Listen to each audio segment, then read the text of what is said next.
বোধিলাভ এবং মহাপরিনির্বাণকে। তার শিক্ষা আমাদের শেখায় শান্তি, করুণা, ধৈর্য এবং অহিংসার পথ। আসুন আমরা সবাই মিলে শান্তিপূর্ণ ও সুন্দর একটি বিশ্ব গড়ার অঙ্গীকার করি। সবার জীবনে আসুক শান্তি, সুখ ও প্রজ্ঞা। শুভ বুদ্ধ পূর্ণিমা। উদ্দীপন বৌদ্ধ সাংস্কৃতিক সংগঠন ও নৃত্য দল চট্টগ্রামের পক্ষ থেকে 2570 বুদ্ধ জন্মজয়ন্তী জাতীয় উদযাপন পরিষদ 2026 এবং বাংলাদেশ বৌদ্ধ ভিক্ষু মহাসভার প্রতি জানাই বিনম্র শ্রদ্ধা ও প্রণাম। নৃত্যনাট্য ওই মহামানব আসে। গ্রন্থনায় অধ্যাপক সঞ্জীব বড়ুয়া। নৃত্যনাট্য পরিচালনায় নৃত্যশিল্পী অনন্য বড়ুয়া। পরিবেশনায় উদ্দীপন বৌদ্ধ সাংস্কৃতিক সংগঠন ও নৃত্য দল চট্টগ্রাম।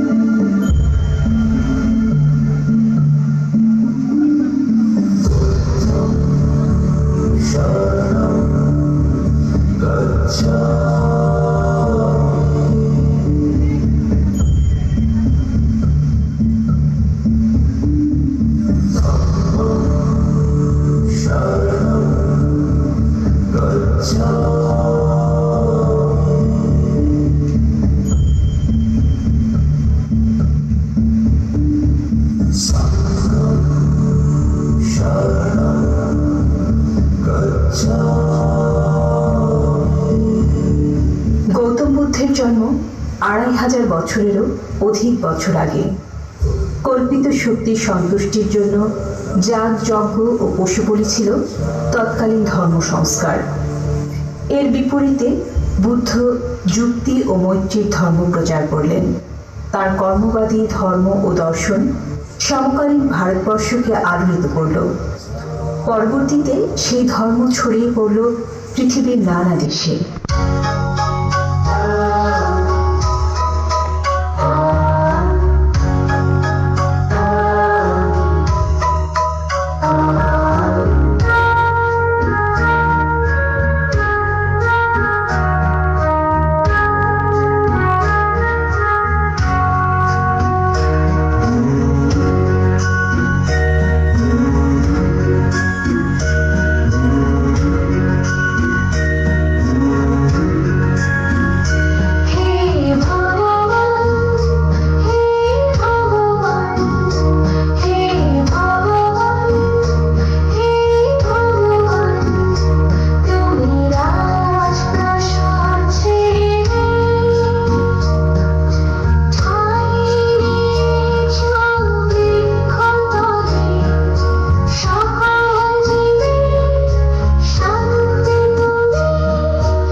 বাংলাদেশেও বৌদ্ধ ধর্মের বিকাশ ঘটেছে বহু প্রাচীনকালে। সম্রাট অশোকের সময়ে বাংলায় বৌদ্ধ ধর্মের প্রচার হয়, কিন্তু তার ধারাবাহিক ইতিহাস আজ দুর্লভ। তবে বাংলার প্রত্নতাত্ত্বিক নিদর্শন প্রাচীনকাল বৌদ্ধ ধর্মের প্রচার ও প্রসারের সাক্ষ্য বহন করে। আজকে বাংলাদেশের বৌদ্ধরা সে উজ্জ্বল ঐতিহ্যের উত্তরাধিকার। আসুন আরেকবার ফিরে যায় 2500 বছরেরও আগে বুদ্ধের জীবন কথায়।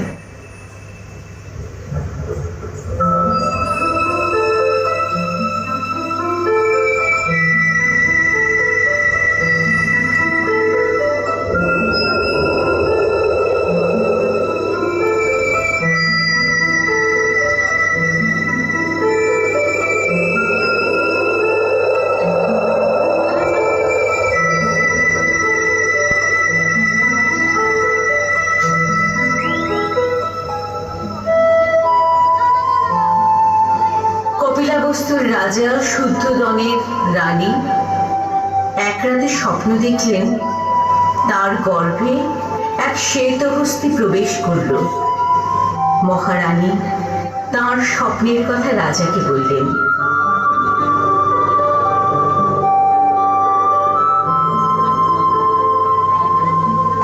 রাজা শুদ্ধোদন জ্যোতিষীদের ডেকে জানতে চাইলেন এই স্বপ্নের অর্থ কি। তারা বললেন, মহারানী মহামায়ার গর্ভে প্রতিসন্ধি গ্রহণ করতে চলেছেন এক মহামানব।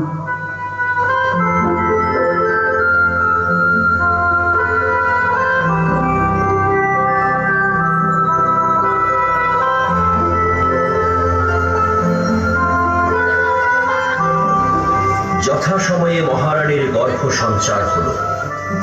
সন্তান জন্মের পূর্বে মহামায়া যাচ্ছিলেন পিতৃগৃহে। পথে লুম্বিনী কাননে রানীর প্রসব বেদনার সূচনা হল। তিনি জন্ম দিলেন এক উজ্জ্বল শিশুর। এ শিশু জন্ম নিয়েই সপ্তপদে সপ্তপদ্ম পুরস্কৃত করে উচ্চারণ করলেন,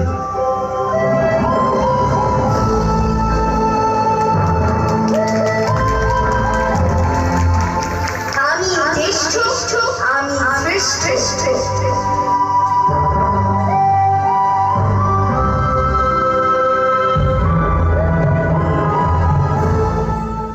ধন্য হলো এই ধরাধাম, সামনে কেতন পড়িল, রানী মহামায়ার কোলে সিদ্ধার্থ আসিল, রানী মহামায়ার কোলে সিদ্ধার্থ আসিল। ধন্য হলো এই ধরাধাম, সামনে কেতন পড়িল, রানী মহামায়ার কোলে সিদ্ধার্থ আসিল, রানী মহামায়ার কোলে সিদ্ধার্থ আসিল।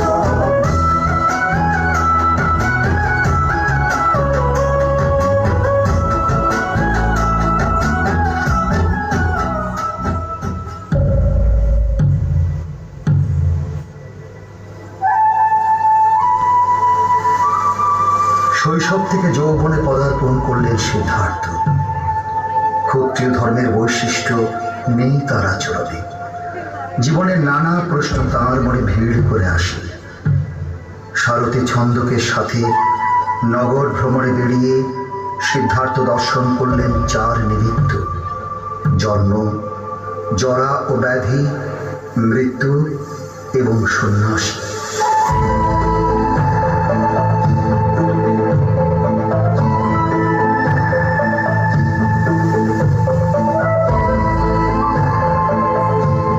জন্ম,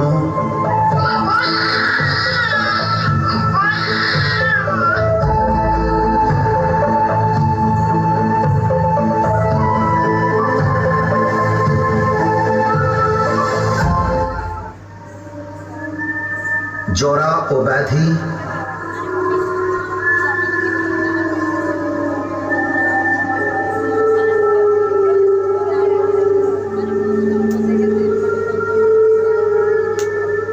মৃত্যু,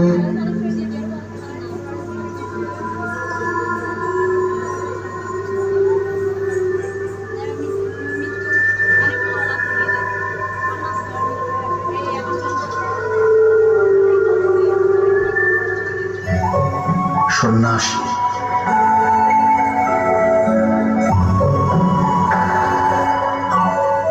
এই চার নিমিত্ত দর্শন করে সিদ্ধার্থ গভীর চিন্তায় নিমগ্ন হলেন।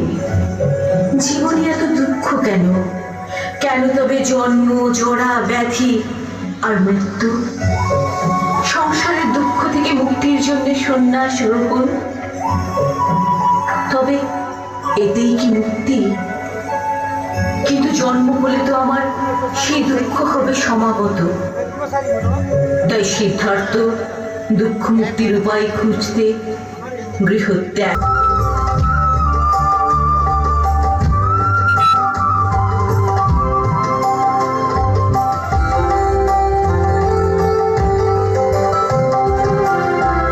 গোপাল সাথে পরিণয়ে সংসার ধর্মে জড়ালো,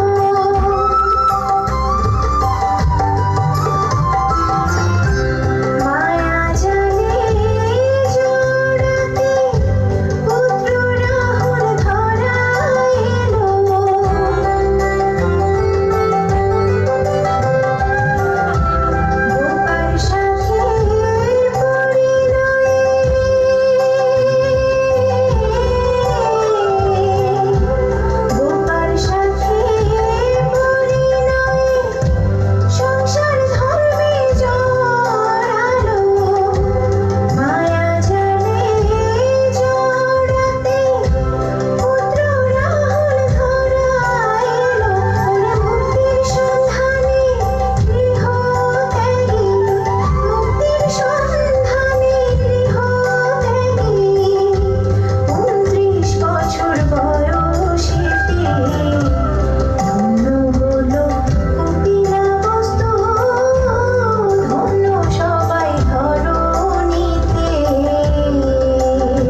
মুনি ঋষির কাছে গিয়েও পেলেন না এর সঠিক উত্তর।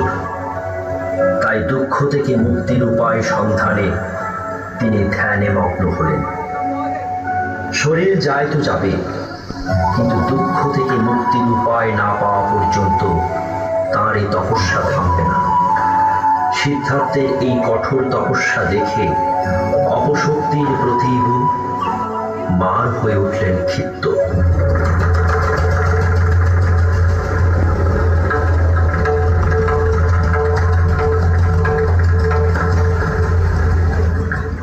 মার নানা প্রকারে ভয় ভীতি প্রদর্শন করতে লাগলেন সিদ্ধার্থকে, কিন্তু ব্যর্থ হয়ে তার সুন্দরী কন্যাদের পাঠালেন সিদ্ধার্থের ধ্যান ভঙ্গের লক্ষ্যে।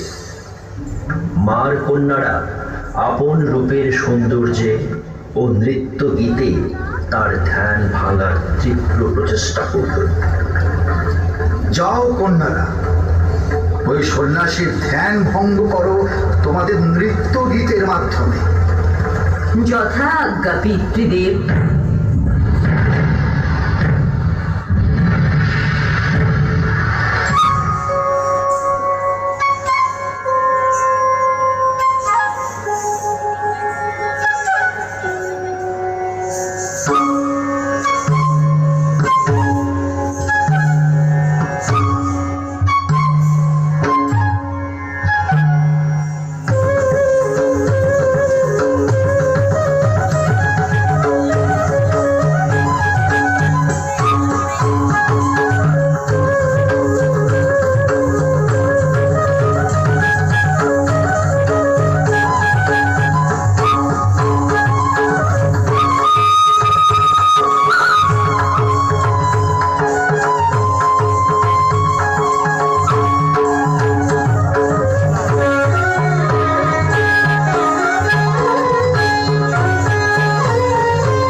কিন্তু এত কিছুর পরেও মার কন্যারা পারলেন না সিদ্ধার্থের ধ্যান ভঙ্গ করতে।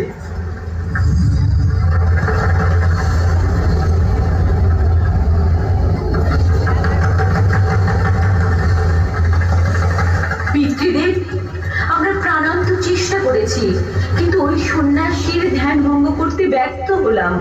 কি তোমরা ব্যর্থ? এ কি শোনালে তোমরা আমায়? না না না, তাহলে তো আমাকেই যেতে হবে। পিতা। হ্যাঁ হ্যাঁ কন্যা, আমি যাব। আমি দেখতে চাই আমি দেখতে চাই কত শক্তি ওই সন্ন্যাসীর ধ্যানে।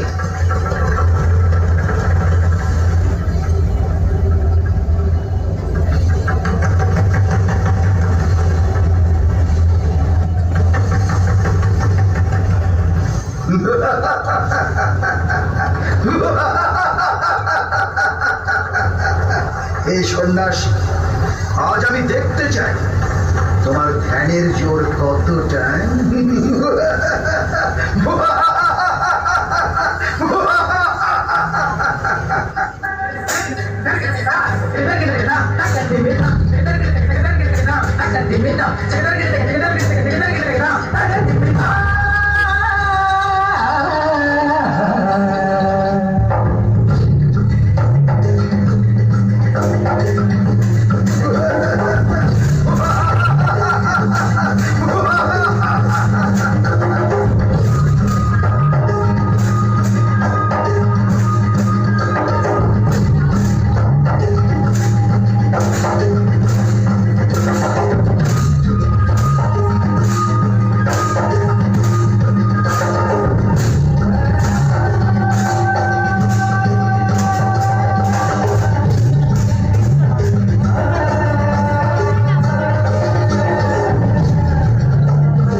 দেখি কি হচ্ছে সব। চারদিকে চারদিকে কিসের প্রলয়? কে কে কে কে সন্ন্যাসী? এই সন্ন্যাসী কে? আমি কি এর ধ্যান ভঙ্গ করতে পারবো না? 6 বছর সাধনা শেষে সিদ্ধার্থ লাভ করলেন বুদ্ধত্ব। তিনি প্রজ্ঞা বলে জ্ঞাত হলেন দুঃখ মুক্তির উপায়। সমগ্র মানব জাতির জন্য তিনি মুক্তির দিশারি হলেন।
জ্ঞান লাভের পথ দেখালেন ভগবান Buddha.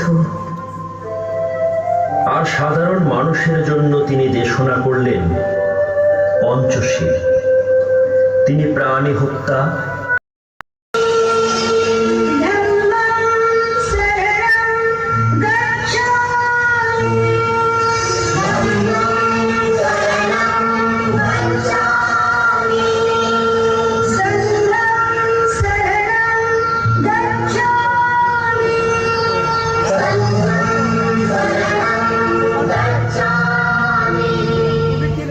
Panchashila. These precepts indicate the 5 arterial directions in which one has to exercise his self-control.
Buddha বলেছেন সকল প্রাণীর জন্য মৈত্রী ভাব মহত্তম শিক্ষাকে।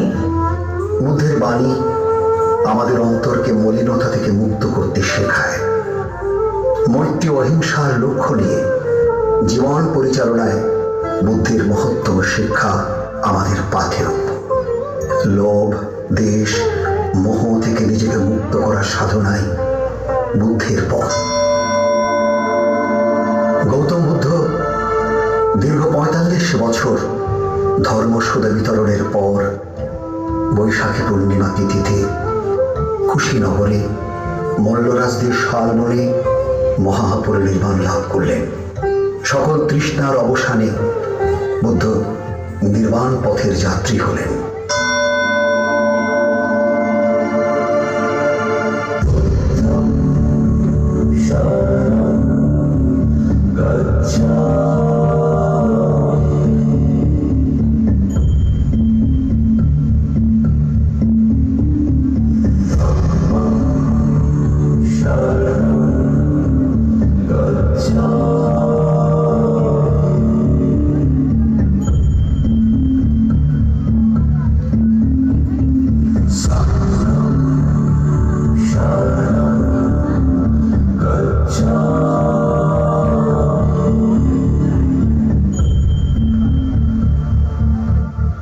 পৃথিবী এখনো অশান্ত।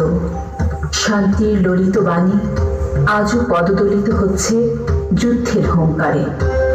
নিজের, নিজ জাতি, নিজ ধর্মের, নিজ দেশের শ্রেষ্ঠত্ব জাহিরের সর্বনাশা খেলায় এখন মানুষ মত্ত। তাই বুদ্ধের অহিংসা মন্ত্রে উজ্জীবিত হয়ে আসুন আমরা গাই।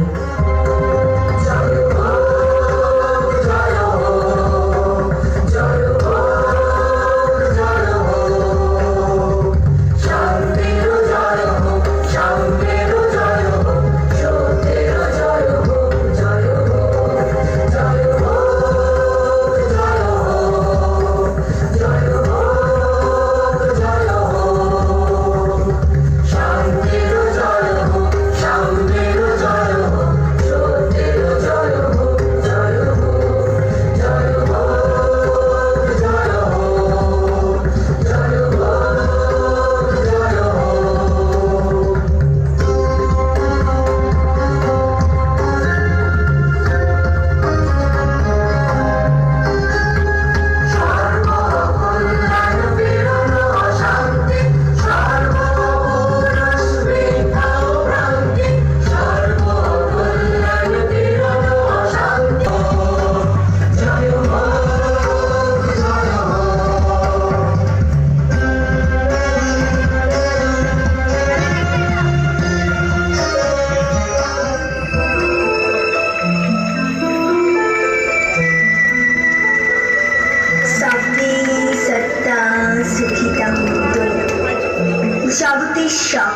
প্রাণ সুখী হোক, সকলে শান্তি ও নিরাপদে থাকুক।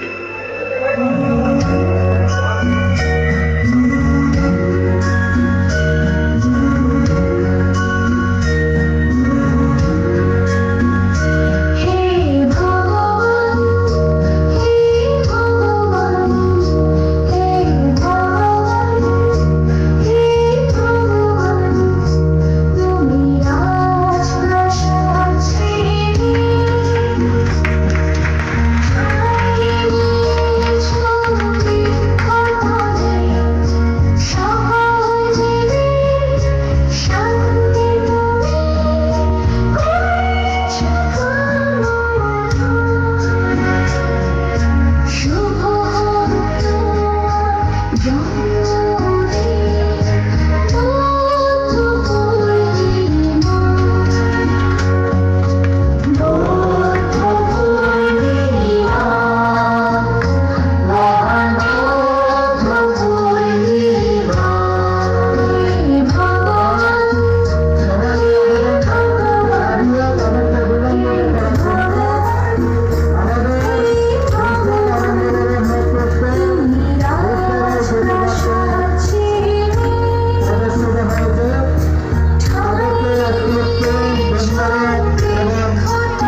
সকলকে স্ব-স্ব আসনে উপবেশন করার জন্য আহ্বান জানাচ্ছে।